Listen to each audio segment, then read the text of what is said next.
Bienvenido al programa de radio filosófico Soliloquios de un Metafísico, en donde podrás escuchar temas relacionados con la cultura, la música, entrevistas, reseñas de libros y por supuesto, la filosofía.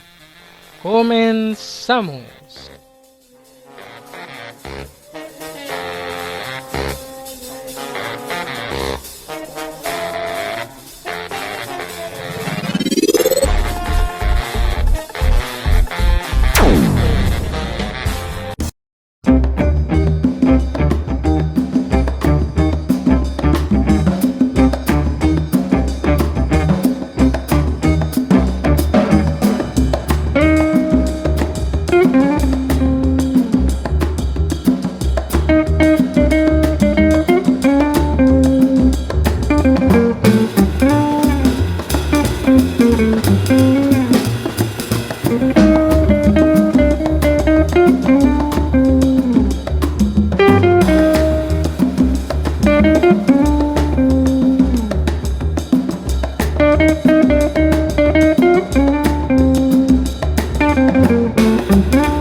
Muy buenas noches, estimados oyentes del programa de radio filosófico Soliloquios de un Metafísico. Como todos los martes, en punto de las 9 de la noche, estamos en un programa más. Bienvenidos y gracias por su amable atención. El programa de hoy lo he titulado Reflexiones en torno al estudiar y al estudiante, porque ha sido un tema que últimamente ha llamado mi atención y quisiera compartirles algunas reflexiones que han suscitado en torno a este tópico. En la musiquita vamos a tener algo sabrosón de un grupo que se llama Bahía y tiene una cancioncita muy rica que vamos a disfrutar más adelante. Y como siempre, ya saben, recomendándole cosas interesantes, les quiero invitar a que pasen a visitar el periódico cultural llamado Tlanestli, que significa amanecer, que es editado por mi amigo el maestro Víctor Manuel Vázquez Gándara en su editorial de Foro Fiscal aquí en la ciudad de Jalapa, Veracruz. Tlanestli se imprime en físico y también se tiene la página virtual a la cual pueden acceder todos ustedes. La dirección es tlanestli.blogspot.mx, que en su edición de agosto, entre otras publicaciones, tiene una reseña del Petirrojo y el Cristal Mágico. Es un cuento que publicaron en la editorial y tiene un tinte sabrosón de la maestra Marcela, la cual tuvieron muy bien a regalarme un ejemplar. Lo he estado leyendo, es un cuento ameno, sabroso, el cual introducir a los niños a la lectura, con lo cual podrán despertar la curiosidad, podrán despertar ese interés por las letras, por la música, y poco a poco vaya gestando un amor a las letras. Es un buen libro para regalarle a los pequeñines de la casa. También en Tlanestli está una publicación que se llama Cuentos sin Joroba, muy interesante. También algo de cultura de Veracruz en autores contemporáneos para conocer lo que se está haciendo aquí en Veracruz y cuáles son los personajes a los cuales hay que leer. También un análisis que nunca está de más y no está fuera del alcance de los maestros ni de la sociedad en general, es el fenómeno educativo. Hay un texto que se llama Causas y consecuencias del problema educativo, con lo cual abrirá un panorama a este tópico problemático muchas veces, que no solo atañe a los maestros, a los alumnos o a las autoridades educativas. Como bien sabemos, la educación se gesta en la escuela, por un lado, en la vida académica, y en la sociedad. El principal bastión de la educación, como lo he dicho en anteriores programas, es la familia. También hay un textito, Pienso en ti y existo, otro que habla de Mario Ojeda Gómez, Semblanza de un jalapeño ilustre. Es un texto interesante para conocer quién es Mario Ojeda Gómez, entonces entrenle a Tlanestli. Y como ustedes muy bien saben que tengo una colaboración ahí directa también con Tlanestli, por mi parte he escrito algo de alfabetización tecnocrítica ante las TICs.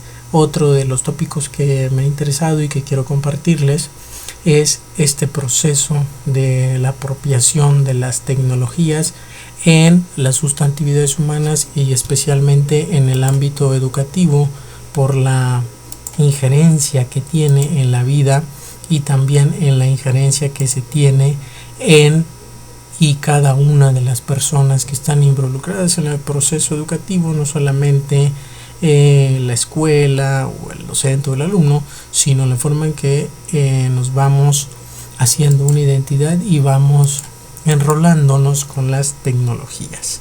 Ahí está la invitación para que visiten el periódico cultural hecho aquí en Jalapa, tlanestli.blogspot.mx. Si lo quieren comprar, también pueden comunicarse, hacer su suscripción anual con el maestro Víctor Manuel Vázquez Gándara.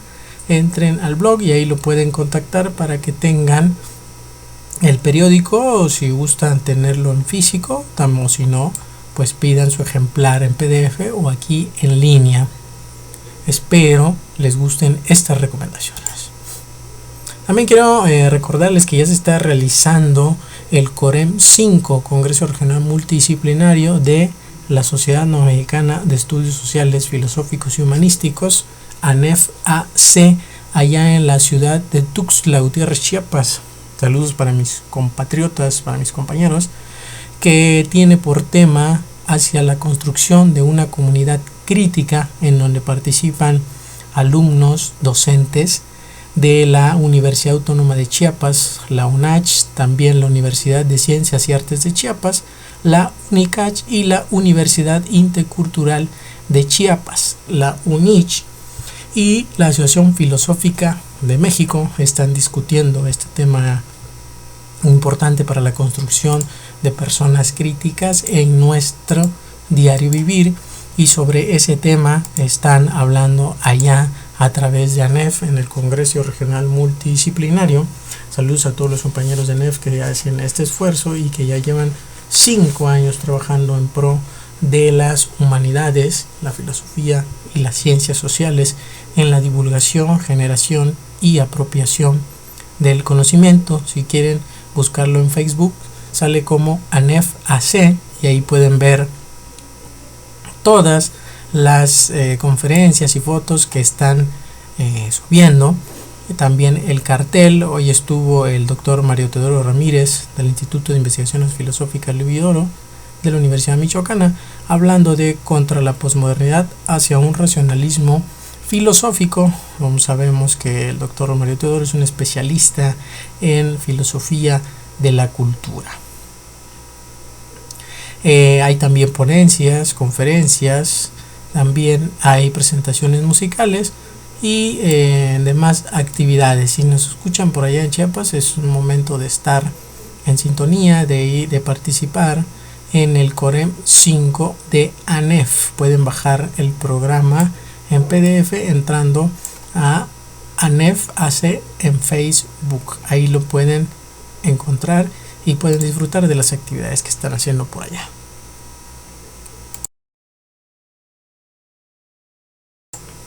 Pues bien, continuando con el programa y después de todas las recomendaciones que les acabo de hacer, yo quisiera entrar al tema de reflexionar sobre estudiar y el estudiante. Fíjense que dos amigos míos, un fulanito que se llama José Ortega Gasset y otro fulanito que se llama Hanshor Gadamer, tratan de manera similar el tema del estudiante y el estudiar. Ortega ahí tendrá por algún libro algún texto sobre el estudiar y el estudiante. Tiene un análisis riguroso y claro de este tema.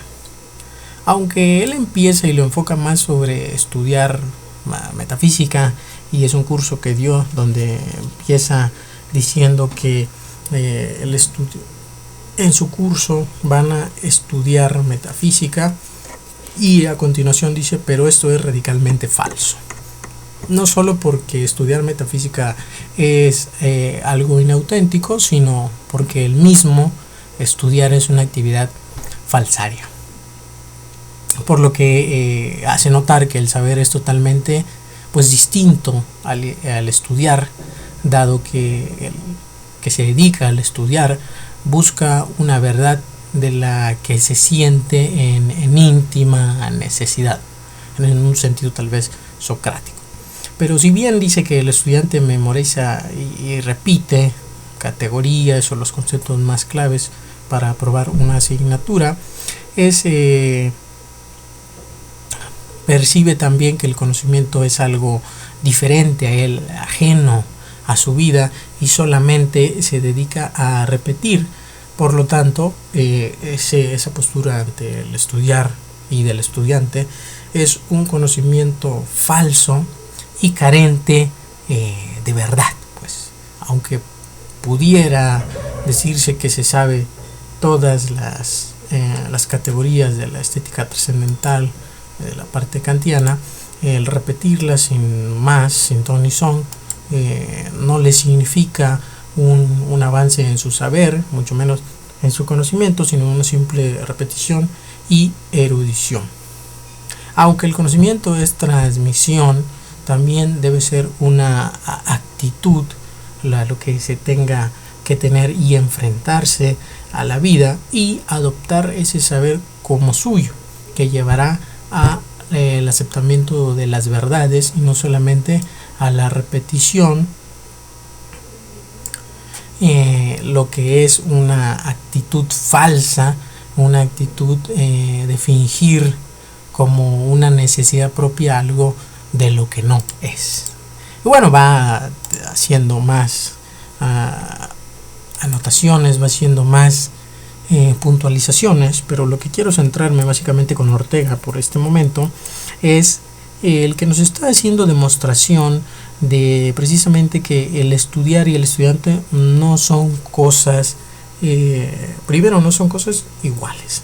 Segundo, aunque parecieran muy unidas, parece que no lo son, dado que el estudiar va a una escuela, toma alguna materia porque así lo marca su currículo y lee textos que a veces no le interesan en nada, pero que le son obligados a leer para poder repetir lo que sea que el texto diga y que se supone debe de saber aprender para cuando el curso termine, con lo cual demostrará la suficiencia teórica académica para aprobar dicha materia. Con esto quiero hacer énfasis porque no es lo mismo estudiar por un compromiso, una necesidad, y Ortega lo dice, fingir una necesidad que no lo es, al estudiar realmente por el saber mismo. Desde los arcanos de la civilización, y empezando con los griegos, se ha entendido al filósofo como el buscador de la verdad. Recordamos a Platón o a Sócrates, incluso a Aristóteles, ya en un sentido muy lógico y con la deducción silogística. El filósofo es aquel que busca la verdad, que va detrás de ella. Y si bien recordemos una distinción que a mí me gusta mucho, que Aristóteles dice que el filósofo solo puede ser amigo de la verdad, mientras que Platón puede mencionar que es el buscador de la verdad, el amante de la verdad. Para Platón no puede ser el amante de la verdad, mientras que para Aristóteles solamente es amigo de la verdad. Es un eros y una filia, la verdad. En esa conjunción y relacionando con Ortega, hay que hacer énfasis que el estudiar por el estudiar mismo es lo que se necesita para ejercer cualquier actividad en las diferentes áreas del conocimiento, sea filosofía, sea matemáticas, sea química, sea administración, sea una arquitectura, una ingeniería, la medicina misma, con lo cual la sustantividad humana llega a la verdad en sí misma, pero esa verdad cuesta tiempo, cuesta esfuerzo, cuesta racionalización, cuesta reflexión y es ardua. Ya ustedes se quedarán si somos amigos de la verdad o si somos amantes de la verdad. Aún en Ortega dirá que es una necesidad, pero debe ser una necesidad auténtica, más que una necesidad disfrazada de la cual se necesite inculcar. Y creo que esto va muy de la mano actualmente, dado que el nuevo enfoque que se pone en México, al menos aquí en México, el famoso enfoque por competencias, que dice en la ley, el conocimiento debe estar centrado en el alumno y basado en competencias. Y bueno, define qué es competencia, define qué es el alumno, una definición muy fofa por ahí en la Ley General de Educación y en los acuerdos 447, 442, 444, en la cual hace énfasis especialmente de que el alumno debe generar su propio conocimiento y el docente solamente es el facilitador de ese conocimiento. En ese sentido, yo he tenido muchas digresiones con compañeros docentes, compañeros alumnos, con colegas de diferentes áreas, y yo siempre les hago una observación muy puntual. Espero comentarios al respecto también de esto, de lo que diga, ustedes que nos escuchan.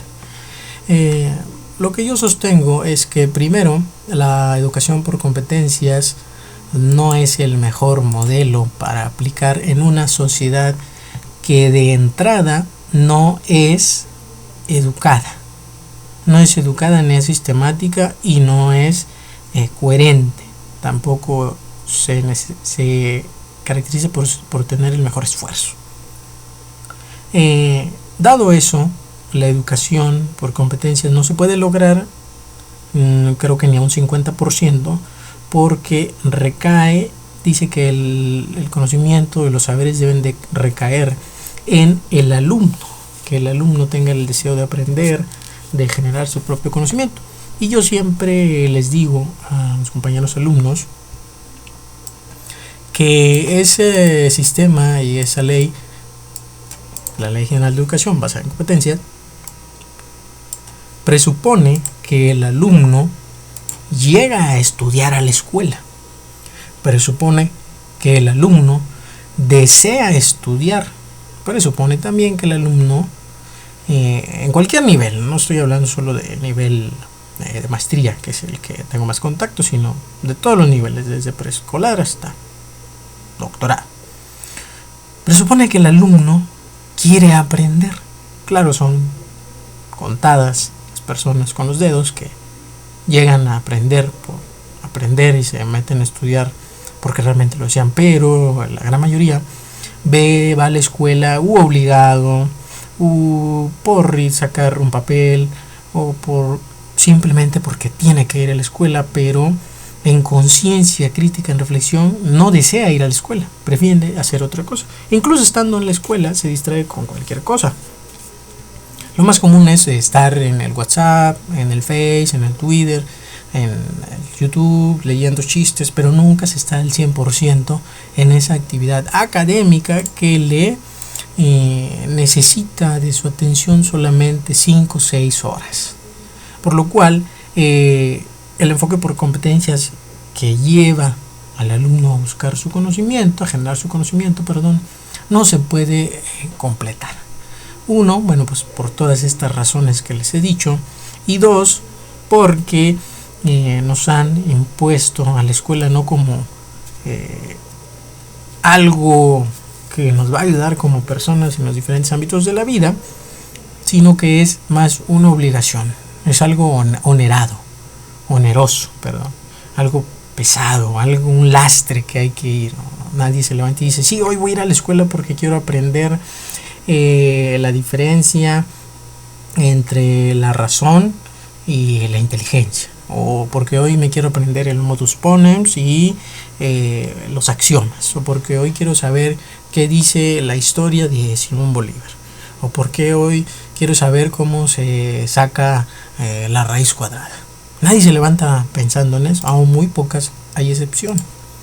Entonces, sobre el estudiar y el estudiante, este punto primero de que México no se puede lograr esto por las razones que he dado, no presuponen que el alumno quiere estudiar, presupone que tiene un deseo, presupone que lo va a lograr, presupone que no se va a distraer, muchas presuposiciones que impiden el correcto desarrollo de la educación en el nivel que sea. Estoy hablando, esto lo he visto en varios niveles, he dado clases en varios niveles y en todos hay una constante.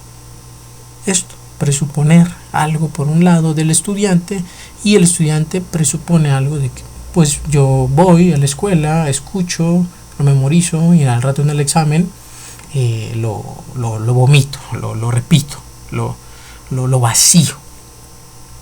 Pero esto lleva a este gran problema, que pues la educación y la cultura que conlleva se vea como algo aburrido y tedioso, y prefieren memorizar los datos a un corto plazo a que eso les forje como sustantividades realmente pensantes, reflexivas, y que apliquen esos conocimientos en la vida diaria. Yo preguntaba una vez en una clase, mencionen el nombre de 3 cantantes. Pues fulanito, menganito y perengana. Muy bien, bueno, ahora mencionen 3 nombres de autores mexicanos. Muy bien, arañando, pero los decía. Ahora mencionen 3 nombres de filósofos mexicanos. Nadie supo decir 3 nombres de filósofos mexicanos, aún siendo estudiantes de esta carrera, ni aún siendo personas abiertas a este campo del saber, en el cual nosotros presuponemos que deberían de saber eso, lo mínimo, ¿no? Alguna otra definición de que fuera antropología, que fuera estética, que fuera ética, que es la axiología, vagas nociones. Entonces, sobre el estudiar y el estudiante tiene sin fin de aristas, pero a mí la que me interesa apuntalar es esta, que por un lado va interrelacionado con lo que dice Ortega, pero él hablándolo desde su curso de metafísica que dio una vez allá en Madrid, y que complica la misma situación del estudiar, del estudiante y del aprendizaje, que nos lleva a un conocimiento que nos cambie radicalmente la comprensión de nuestra vida en este mundo. Es con eso que el tema de la reflexión del estudiante tiene mucho para hablar. Por otro lado, mi amigazo Gadamer, que muy bien tuve algunas clases con el doctor Marcelino ahí en la maestría y estudiábamos mucho lo que era la hermenéutica, que decía la hermenéutica, el libro pues de cabecera, Verdad y Método 1 y 2, me dejó muchas cosas, claro, aunque mi tendencia siempre fue la metafísica, especialmente el autor español Zubiri, como bien les he comentado por acá. Pero hay un textito muy interesante de Gadamer que habla también sobre estudiar al estudiante, y habla de algo muy sencillo que dice: la educación solo puede ejercerse desde una postura, y la tesis que defiende es: educándome, educo. Aquel que no se educa no puede educar, y aquel que es educado no se puede educar si no tiene esta postura de apertura a nuevos conocimientos, fusión de horizontes, cosas gadamerianas y hermenéuticas. Esta postura y este texto a mí me llamó mucho la atención. Empieza a hacer un análisis de que la educación no solamente es una postura de repetición, una postura de memorización de fechas, como lo puede pensarse luego de la historia, de la geografía, de las matemáticas, o incluso de español, siguiendo las reglas de la acentuación, de sintaxis y de la gramática, para ejercerlas después correctamente en un texto o ejercerlas en algún examen. Gadamer dice que si no nos educamos para educar, no podemos generar la transmisión del conocimiento, ni por otro lado la disposición de apertura para adquirir esta forma de entender la vida en cualquier ámbito, no solo en el ámbito académico, como bien lo podríamos señalar con Ortega, y como bien les comentaba del estudiar y la presuposición de las competencias, sino en la forma de llegar a esos conocimientos en la vida misma. Si bien algunos conocimientos se obtienen en la escuela, otros conocimientos se obtienen en la vida cotidiana, en la experiencia. El saber cómo cambiar un tornillo, cómo manejar una herramienta, incluso manejar, se puede tener la teoría, pero se necesita la práctica de manejar un coche y estar frente a un volante y mover el clutch, los pedales. Incluso en esas situaciones mínimas se necesita educarse para educar.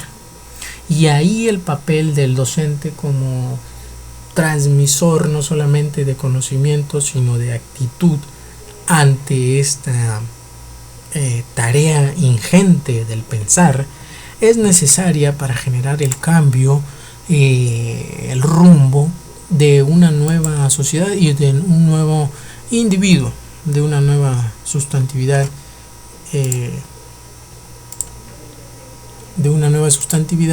que se está formando en este camino, porque si muy bien sabemos que la educación académica nos marca unas pautas, la educación en la vida, en la sociedad, nos marca otras. Puede ser un erudito en cuestiones académicas, pero ser una persona que no desarrolle sus capacidades expresivas o comunicativas en la sociedad, lo cual hay una dificultad muy grande ahí para tener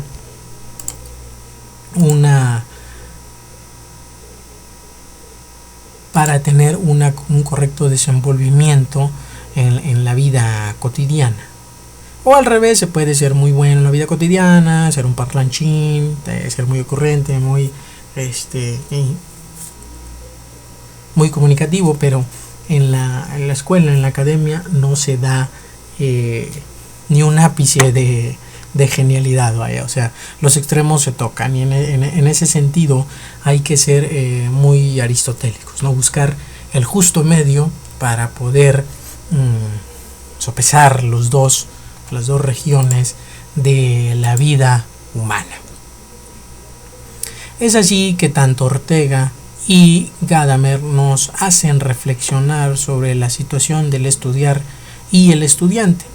Esto en la vida cotidiana, en mi propia experiencia educativa en diferentes ámbitos de la academia, me ha llegado a generar cierto escozor por parte de las actitudes que toman algunos alumnos, y que en la mayoría de los casos son personas frente a un grupo y que tienen la misma actitud infantil que un niño de primero de preescolar. es mucha la tarea, ¿por qué nos deja leer tanto? Lo quiere para el otro sábado, no encontré el libro, tuve muchos problemas, mi perro lo atropellaron, se enfermó mi abuelita.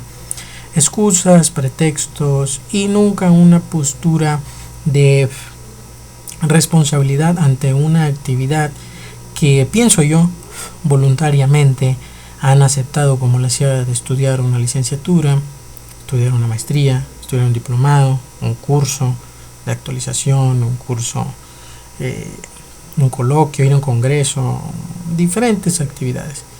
He escuchado muchas veces excusas y pocos razones o simplemente posturas ante estas actitudes, lo cual hace pensar un poco en lo poco consecuente que puede llegar a ser la sustantividad humana cuando se le enfrenta con estos temas mismos de la cultura y de la educación que debieran ser algo inherente a su vida, a su actividad académica, a su actividad profesional. Y no solamente hablando de mi situación, sino comentando con algunos compañeros, he visto también otras las mismas situaciones en diferentes ámbitos de la realidad y de las profesiones que desempeñan cada uno, con lo cual me hace pensar que parece ser que hay una generalización de esto en la vida y en la sociedad mexicana. Se busca lo rápido, lo efímero, lo fácil, el camino más corto, la vereda, como se dice, como decía por ahí un dicho, no dejes camino por tomar la vereda. Y hay una cancioncita muy sabrosa de Buenavista Social Club, por cierto, de esa situación, ¿no? Entonces, creo que se reafirma mi tesis de que se presupone que el estudiante va efectivamente predispuesto y con una actitud mental propia para ello, para estudiar. En ciertas situaciones también a veces el docente no va abierto a educándose, sino que lo deja para segundo plano.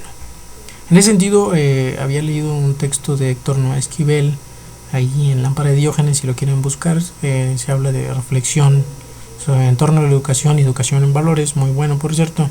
Lo pueden bajar en Lámpara de Diógenes, que la edita la Benemérita Universidad Autónoma de Puebla. Pueden bajar el PDF y habla un poquito más de esta situación, pero lo enfoca hacia los valores, aunque muy bien dice que los valores estos de responsabilidad, del conocimiento y del ejercicio de la profesión se han perdido un poco. En ese sentido, yo había pensado y sostengo que no hay crisis de valores, sino que hay cambio de valores. Se busca la satisfacción inmediata de los deseos primarios, la satisfacción inmediata de los deseos secundarios y la satisfacción inmediata de los deseos de tercer nivel. Con lo cual se ha forjado que la cultura y la educación sea, además de un lastre, lo peor que nos pueda pasar. Ir a estudiar 1 hora, 2 horas e incluso media hora es algo lo más difícil y el peor error que tengan que haber cometido, y pasar sobre la escuela es un trance dificilísimo. Es un tema fuerte, difícil, agudo, penetrante, porque mucho se queja la sociedad, el maestro no sabe enseñar, los maestros son una bola de flojos, nunca hacen nada, pero nunca se pueden a reflexionar y decir, es que precisamente en mi casa tampoco leemos, en mi casa estamos más pendientes de los programas, los talk show, Laura en América y todos esos programas de risa, risibles, y no hay una postura crítica ante la propia actitud, no solo en la familia, en el núcleo familiar, sino con el hijo, el tío, el sobrino, que busca la diversión. Con esto no significa que de tajo se deba cortar la diversión, cada quien es muy libre de divertirse con el programa que desee, pero también no estemos quejándonos de que México es un país en donde se vulneran los derechos de los maestros, de los trabajadores de Luz y Fuerza, los trabajadores de Pemex, de los periodistas en el estado de Veracruz, de los funcionarios en los diferentes niveles, de que hay corrupción, de que hay violencia, de que hay crisis de valores, como le llamarán algunos, de que hay el imperio de lo efímero, como ya lo dirá Lipovetsky en su libro, que hay una educación líquida, como bien lo marca Zygmunt Bauman, que hay amor líquido y que vivimos en una sociedad en que todo se va adecuando según la conveniencia, apuntalando en Zygmunt Bauman, parece que todo es líquido. El quejarse simplemente no soluciona las cosas, sino se necesita acción y puesta en marcha de actitudes ante esto que sucede. Actitudes más no poses. No ser filósofo de VIPS, pedagogo de VIPS, antropólogo de VIPS, ingeniero de VIPS. Pose ante el mundo, porque eso tampoco soluciona nada. Sobre el estudiar y el estudiante tiene que ver un ámbito más práctico, más de la praxis que se vea en el diario acontecer, y sobre el cambio de actitudes, pensamientos, lenguaje, mentalidades en la cotidianidad, en el respeto del trabajo del docente, en el respeto del trabajo del policía, en el respeto del trabajo del ingeniero, del mecánico, del barrendero, de todos ellos. Como bien lo señala un autor, todo lo que hace el hombre es cultura. Y si es cultural entender al trabajo, al estudio como algo oneroso, pues obviamente se va haciendo cultural también que los problemas que se presenten se solucionen con así es esto, la vida siempre ha sido así, no se puede cambiar nada, y nuestra sociedad cada vez se va volviendo más irreflexiva ante los tópicos, no solo humanísticos, científicos, tecnológicos o sociales, morales, sin meter religión, que acaecen en la vida del hombre en sociedad. A mí me preocupa demasiado llevar estos temas a la disputa, a la reflexión, más que la disputa, la reflexión en el ámbito educativo, en el ámbito social, a través de publicaciones, coloquios, congresos, incluso en el aula misma, que es donde creo que se puede generar un cambio, sin ser un idealista platónico en el mundo de las ideas, sino desde la praxis misma. En ese sentido, Javier Zubiri dice que la filosofía nace de la extrañeza, y por esa extrañeza es que la reflexión se detona. Esta reflexión nos lleva a una comprensión diferente de la realidad como reactualización misma de ella, a lo cual la sustantividad humana tiene un trabajo ingente, que es la de el bios theoreticos, es decir, la vida en la teoría, lo cual significa que la teoría no solamente se queda en los libros, no solamente se queda en la academia, no solamente se queda en un examen, no solamente se queda en un ensayo, sino que el bios theoreticos es la posición, la actitud del hombre en sociedad a través de los conocimientos que ha gestado en la lectura de diferentes temas, lo cual hace que el cambio cultural se geste en todas las nociones y visiones que se tenga a través del diálogo. Por eso que el bios theoreticos se ejerce efectivamente con una praxis diaria. Esto no significa pose, significa actitud ante el mundo que nos acaece, ante esta realidad que, si bien no podemos cambiarla físicamente, pero que podemos cambiarla con modos, actitudes, valores y creencias que llegan a convertirse en modos de pensar generalizados, con lo cual el modo de vivir está cambiando poco a poco. Es por eso que el bios theoreticos va muy de mano con lo que dice Ortega sobre el estudiar y el estudiante, y con lo que dice Gadamer en Educándome Educo. Ahora bien, en este cambio radical de la concepción de estudiar y el estudiante, hay un sinfín de problemas. Como bien ya decía, la presuposición de tomar al estudiante como aquel que quiere cambiar su vida, que quiere generar un conocimiento y que quiere también, obviamente, tener una visión diferente de lo que es el mundo. Si bien decía que un tipo de conocimiento se da en la academia, también otro tipo de conocimiento se da en la vida social, con la novia, el novio, el esposo, los hijos,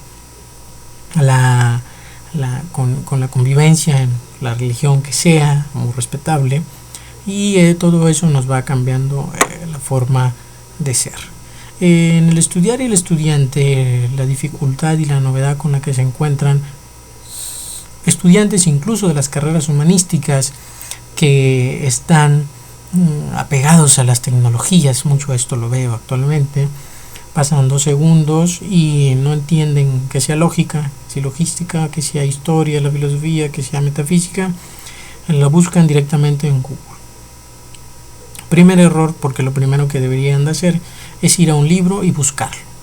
El conocimiento es arduo y hay una diferencia muy grande entre información que se da en muchos lados, e incluso se piensa que Google tiene conocimiento. No es cierto, Google solo da información, el conocimiento se daría en el proceso de la lectura, la comprensión y la reflexión de eso que se nos está dando a través de una pantalla, los ceros y unos, los bits, el ser digital. Ahora bien, estas posturas incluso de los estudiantes de humanidades, de las carreras que sea que he visto, no pueden generar un cambio radical ni tampoco dejar impronta en la sociedad.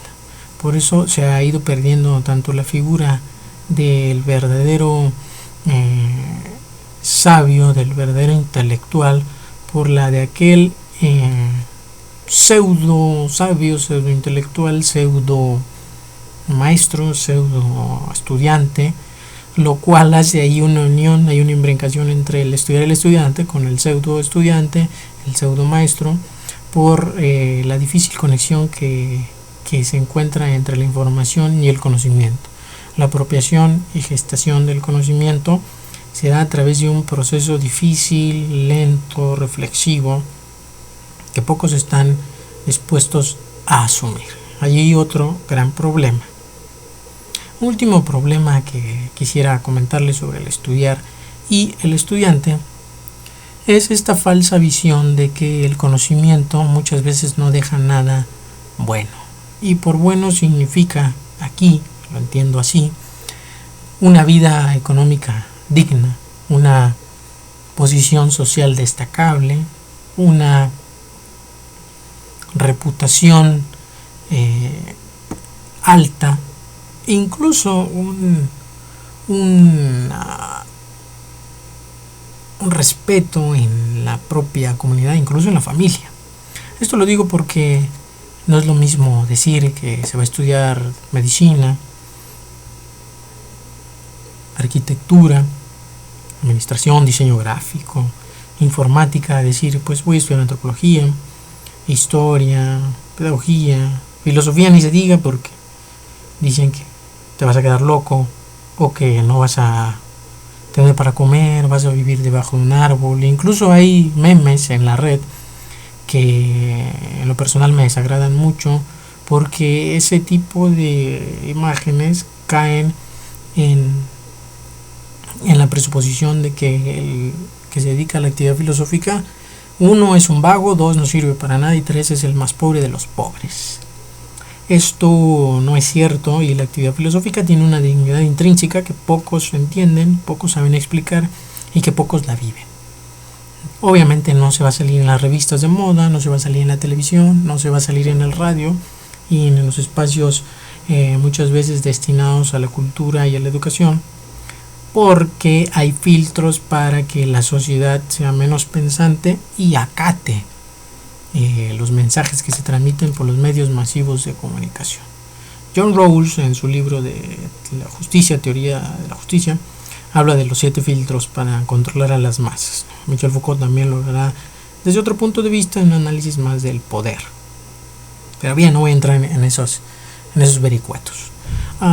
Este último tercer punto del cual estoy comentando es muy difícil porque incluso en la misma actividad desempeñada desde la academia o desde las humanidades se piensa efectivamente que esto es cierto, que el estudiar, el ser estudiante, el ser docente en estas áreas no conlleva más allá que problemas, o como bien lo diría una vez Bertrand Russell en su libro Atacando la Metafísica, juego de niños, pseudo problemas, problemas sin resolver, laberintos sin salida. Creo firmemente que estas actitudes son por el desconocimiento de las actividades en las que la filosofía y el filósofo, el estudiante y el estudiante, el docente, están inmersos y que no necesitan reconocimiento público, popular, populachero, de famoso de la televisión, para que sea efectivamente así. Cuando estas actitudes son presentes en cualquiera de los colegas o compañeros, incluso en la familia, les pongo ejemplos muy sencillos. Ustedes saben quién inventó la democracia. Bueno, dirán que los griegos. No tanto, los griegos no tanto. Ya adoptaban los de Atenas por un modo en que el hombre de la polis participara en asuntos de la sociedad, incluso tenía cargos y se rotaban y se hablaban en el ágora, pero también había esclavos.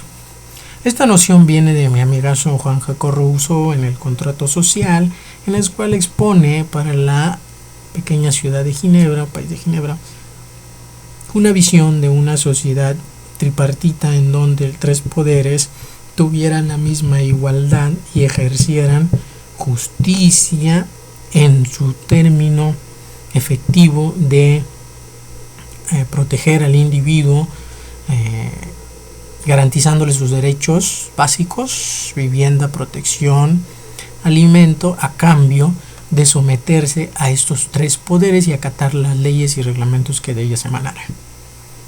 Eso es un buen ejemplo en que la filosofía y el filósofo han pensado la realidad, reflexionándola y a través de los muchos años ayudado a cambiar y mejorar la sociedad. Eso por un lado. En la educación, ustedes saben muy bien quién inventó el método del diálogo por el cual se llega a acuerdos y consensos y se generan conocimientos nuevos. No digan que Montessori, Pestalozzi, Jean Piaget, Laurent Corbel, no. Pues fue mi amigo Sócrates, a través de su mayéutica, en la que trataba de dar a la luz a las ideas, preguntando, porque en el preguntar ya se reconocía una ignorancia y en esa ignorancia se hacía patente al menos una verdad, que no se sabía algo.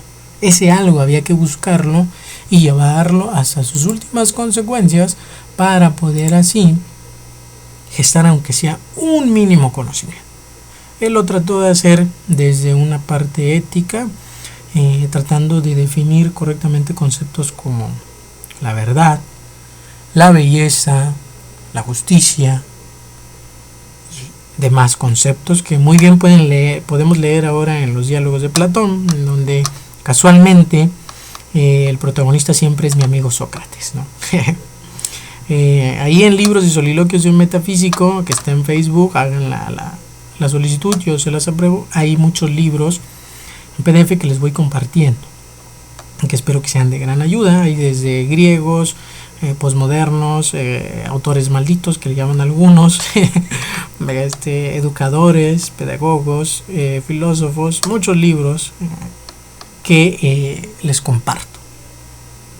Pues bien, entonces cuando sucede esta última parte, hablando del tercer problema, sobre estudiar y el estudiante, les hago ver, les demuestro, de cómo la filosofía y las humanidades han cambiado radicalmente el mundo, la comprensión del mundo, pero que no necesariamente se ha puesto una estatua, se ha bautizado una calle, bueno, tal vez, o se les ha dado el reconocimiento social que se merecen, algunas y contadas excepciones.